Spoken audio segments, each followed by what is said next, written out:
Salut, c'est Eddy, votre coach WordPress. Bienvenue sur ce nouvel épisode de WordPress on Air. Ça y est, on commence à voir les beaux jours se profiler, le ciel se dégager, les bourgeons apparaître et les nouvelles versions majeures de WordPress nous apporter de nouvelles fonctionnalités à consommer sans modération. Je vous parle dans cet épisode bien entendu de la version 6.5 du CMS numéro 1, de la phase 3 de l'éditeur Gutenberg qui nous promet quelques révolutions, d'une extension que j'ai testée pour vous, et pour démarrer cet épisode, un petit détour par les cookies tiers. Merci de votre fidélité, soyez les bienvenus si vous découvrez ce podcast, je vous souhaite une agréable écoute.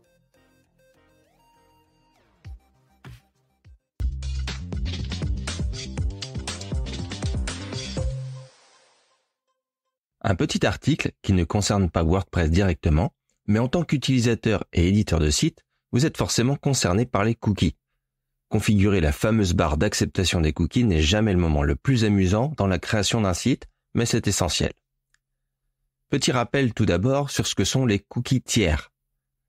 Prenons l'exemple d'Alex à la recherche d'un nouveau smartphone avant ses vacances d'été. Après avoir exploré plusieurs sites de technologie et comparé les modèles sans finaliser d'achat, Alex continue sa vie digitale. Quelques jours plus tard, alors qu'Alex navigue sur les réseaux depuis sa tablette, il remarque une série de publicités pour des smartphones, y compris pour des modèles qu'il n'avait pas directement consultés. Vous connaissez tous ce phénomène.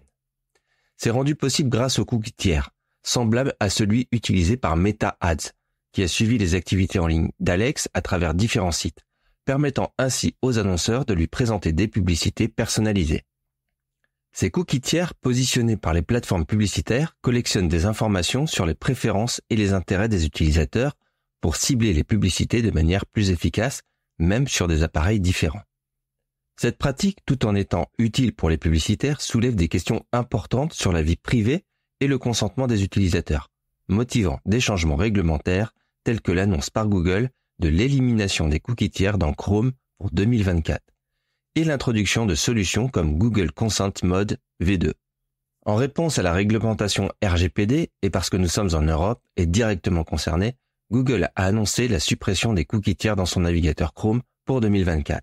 Dans ce contexte, Google Consent Mode V2 entre en jeu avec deux configurations possibles.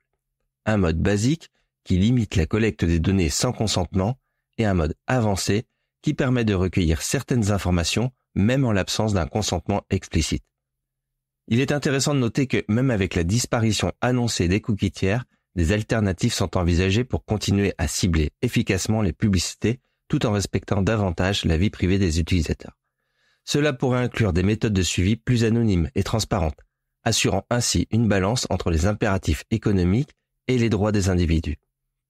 En résumé, bien que la configuration des cookies et la conformité RGPD puissent paraître rébarbatives, elles sont cruciales pour assurer une navigation respectueuse de la vie privée des utilisateurs. Les évolutions comme Google Consent Mode V2 montrent qu'il est possible de trouver un équilibre entre les besoins des éditeurs de sites et le respect des normes de protection des données. C'est un sujet à suivre de près pour tous les acteurs du web en espérant que les solutions adoptées restent dans le respect des droits des utilisateurs. J'ai testé pour vous l'extension Notifications Hider. Ce n'est pas un hasard puisque cette dernière a été développée par Sami Kantari, développeur chez Woodunit. Je vais vous expliquer le contexte particulier du développement de ce plugin et bien entendu vous décrire son utilisation.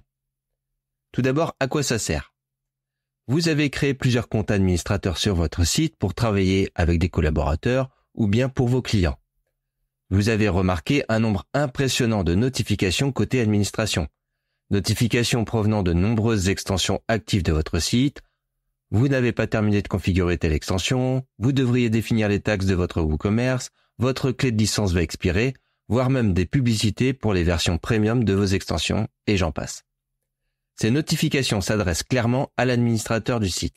Mais voilà, nous sommes tous pareils, nous créons plusieurs rôles admin pour faciliter l'accès au site à nos clients.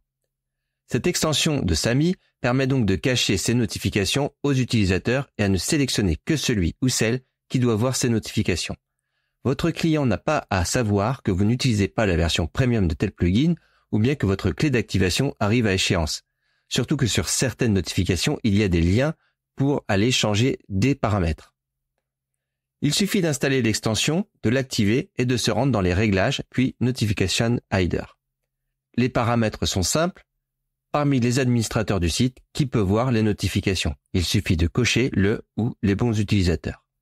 Si une extension n'utilise pas le bon procédé pour afficher ces notifications, il suffira de récupérer la classe CSS de la balise div de la notification pour la cacher en CSS. Un champ CSS est prévu à cet effet. Maintenant, parlons du contexte de la réalisation de cette extension. La création d'une extension vient toujours d'un besoin et c'est le cas ici. Nous voulions cacher les notifications parfois critiques à nos clients. Mais c'est sur la façon de coder l'extension qui m'intéresse. En effet, Samy a utilisé ChatGPT et Copilot pour écrire en moins de 2 heures cette extension. Le but étant de créer un GPT qui aide à la réflexion et à l'organisation de l'écriture du plugin, et enfin un Copilot respectueux des standards WordPress, sans quoi l'extension n'aurait pas été acceptée, qui n'écrit pas le code à votre place, mais qui propose des hooks, des filtres auxquels le développeur n'aurait pas forcément fait appel. Bien sûr, cela requiert la supervision experte de développeurs, mais fait gagner énormément de temps. Si la programmation assistée par intelligence artificielle vous intéresse, sachez que Samy propose une formation dans ce sens à la Woodunit Academy. Je vous invite à tester l'extension et à laisser un avis pour remercier et encourager son auteur. Vous vous en souvenez peut-être, la phase 3 de l'éditeur Gutenberg sera la collaboration en temps réel.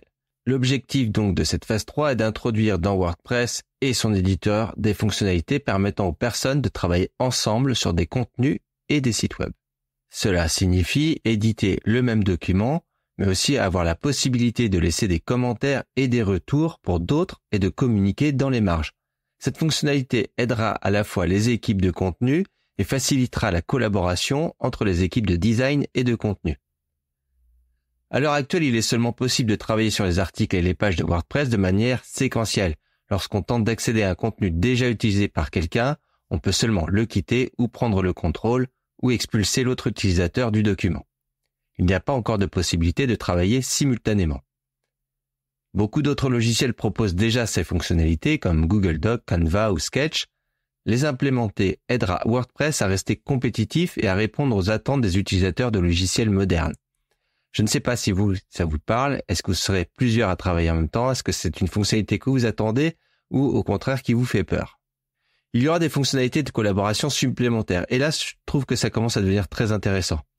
En plus de la possibilité de travailler ensemble sur le contenu, ces autres fonctionnalités seront introduites comme l'a souligné Mathias Ventura.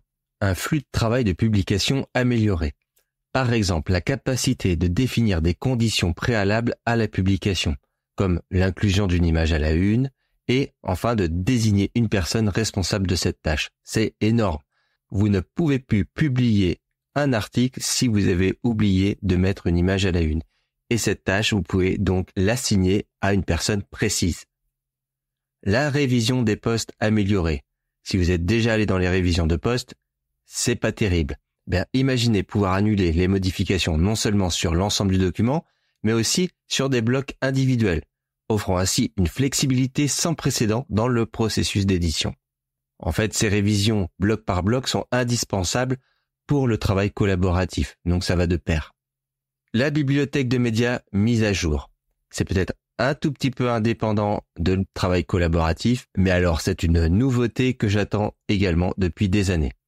Avec des options améliorées pour taguer, trier et filtrer le contenu, ainsi que des outils d'édition avancés et une bibliothèque d'actifs enrichie, comprenant des blocs, des modèles et plus encore. L'intégration de ces fonctionnalités est destinée à positionner WordPress comme une plateforme compétitive face aux attentes modernes des utilisateurs, en facilitant la collaboration et en rendant le processus de création de contenu et de design plus interactif et efficace. On sent bien là la volonté de l'éditeur Gutenberg d'être utilisé en dehors de WordPress.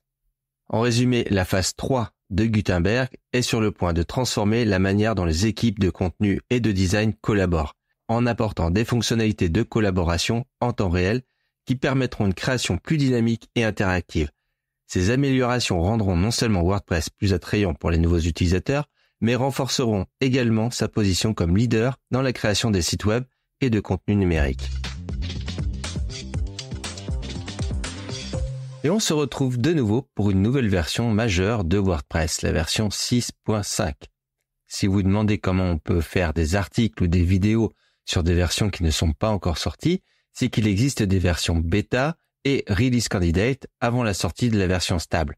De plus, il existe une feuille de route permettant de suivre les évolutions et les nouveautés du CMS.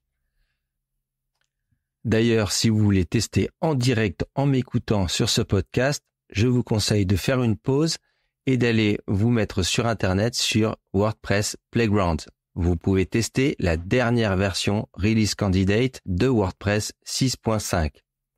Dans cet épisode, nous allons faire le tour des nouveautés à découvrir dans votre administration et ça se passe en grande partie dans l'éditeur Gutenberg. Je suis Eddy, coach WordPress à la Woodunit Academy. C'est parti pour la visite guidée de cette version 6.5. Nous allons commencer par la partie éditeur que vous ne verrez que si vous sélectionnez un thème FSE. Annoncé pour la version 6.4, la gestion des polices arrive enfin avec cette nouvelle version. Vous pouvez choisir les polices de votre thème et pour l'ensemble de votre site et les embarquer. Pour plus de performance et moins d'appels à des services tiers, notamment des appels au Google Font qui engendraient la création de cookies et des situations pas toujours conformes au RGPD. Il suffit dans la partie style de l'éditeur de sélectionner vos polices de caractères et de les charger sur le site. Il y a également un onglet Google Font pour pouvoir télécharger des Google Fonts sur votre site. Cette partie style qui continue de s'enrichir et qui désormais bénéficie des révisions, c'est-à-dire de sauvegardes automatiques vous permettant de revenir à des versions précédentes. Vous avez changé des couleurs, vous avez changé le style des titres, par exemple, vous pouvez revenir sur une version ultérieure. Si vous ne travaillez pas avec un thème basé sur les blocs ou FSE, vous ne pourrez pas toujours bénéficier de toutes les options d'apparence des blocs, telles que les emplacements, les bordures et autres. Dans cette nouvelle version, une compatibilité est en cours pour donner accès à ces options dans les thèmes dits classiques.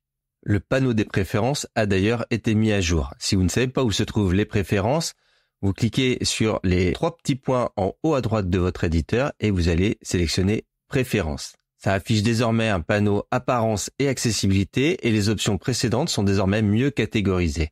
Avant de passer à Gutenberg et ses nombreuses nouveautés, un petit détour par les options générales du site où vous aurez peut-être vu apparaître cette nouvelle option pour définir la favicon du site, jusque-là souvent gérée par le thème ou dans le customizer.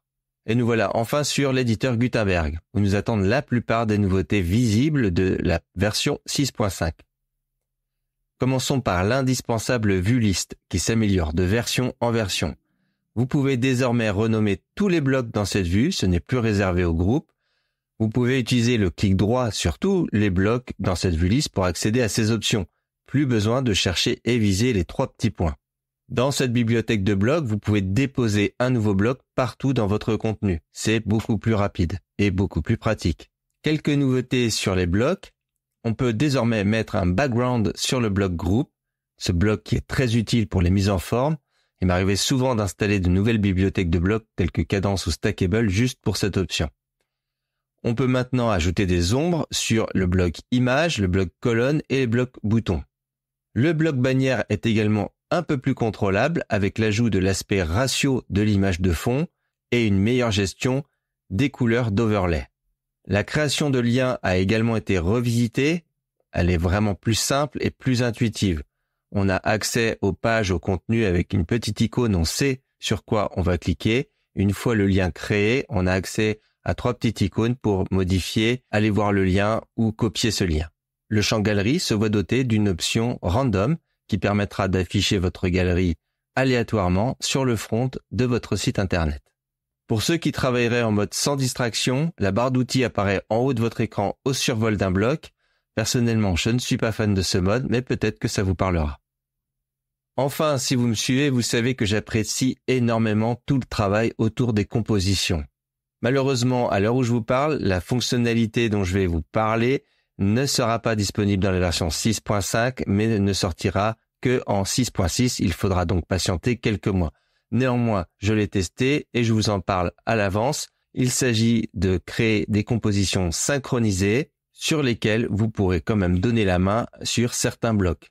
On imagine un bloc de call to action que vous avez structuré avec une image de fond, avec des tailles, des espacements. Vous la bloquez et vous donnez accès uniquement au bouton, au label, au lien et éventuellement à une image. Comme ça, quand on va chercher cette composition synchronisée et l'utiliser, on pourra faire un call to action vers autre chose.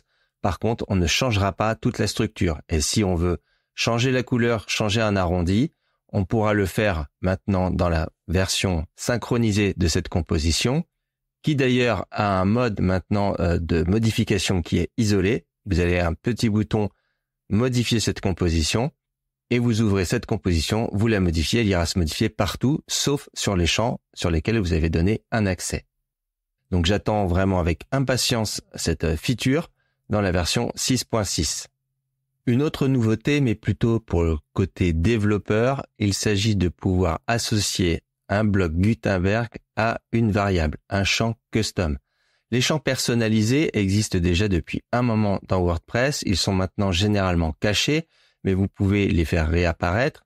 Vous donnez un nom à ce champ particulier, par exemple la météo, vous donnez une valeur, et ensuite vous allez associer un champ à cette valeur, ce qui fait que ce champ fera afficher en front la météo du jour. Ces champs personnalisés sont très généralement utilisés via l'extension ACF. Donc on peut imaginer que les développeurs vont pouvoir associer des champs, par exemple un champ dans l'option générale qui donnerait la météo, eh bien le développeur va associer un bloc de texte à cette valeur météo, l'utiliser dans son site à plusieurs endroits, et ce champ affichera toujours la valeur de cette variable. C'est un exemple très simple, mais on peut imaginer créer des sites ultra dynamiques grâce à cette fonctionnalité. Sans entrer dans les détails techniques, on vous a parlé déjà l'année dernière d'une grande amélioration de performance concernant l'internationalisation. Eh bien, ça y est, la version 6.5 intègre cette extension dans le corps de WordPress pour améliorer les performances pour tout ce qui est multilangue de votre site WordPress. À l'heure où j'enregistre ce podcast, avec les versions bêta et release candidate que j'ai pu tester, il n'y a pas moins de 110 améliorations de performance qui ont été ajoutées et 65 améliorations d'accessibilité. Ce chiffre va certainement encore monter avec la sortie officielle de la version 6.5, mais encore un grand bravo aux équipes Core qui ont sorti cette version et également à tous ceux qui ont contribué à la traduction et notamment la traduction française qui sera prête le jour de la sortie de WordPress 6.5.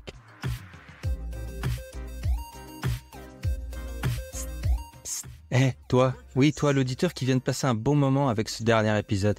Tu sais quoi ? Ton avis compte et pas seulement pour flatter mon ego, même si ça aide, soyons honnêtes. Laisser un commentaire ou une note sur ta plateforme préférée, c'est comme me faire un high five virtuel. Ça me booste et ça aide d'autres personnes à découvrir le podcast. Alors si tu as aimé, pourquoi ne pas prendre 30 secondes pour donner 5 étoiles à ce podcast ? Et si tu as des critiques, balance, je suis tout oui. Merci de votre attention et je vous donne rendez-vous au prochain numéro.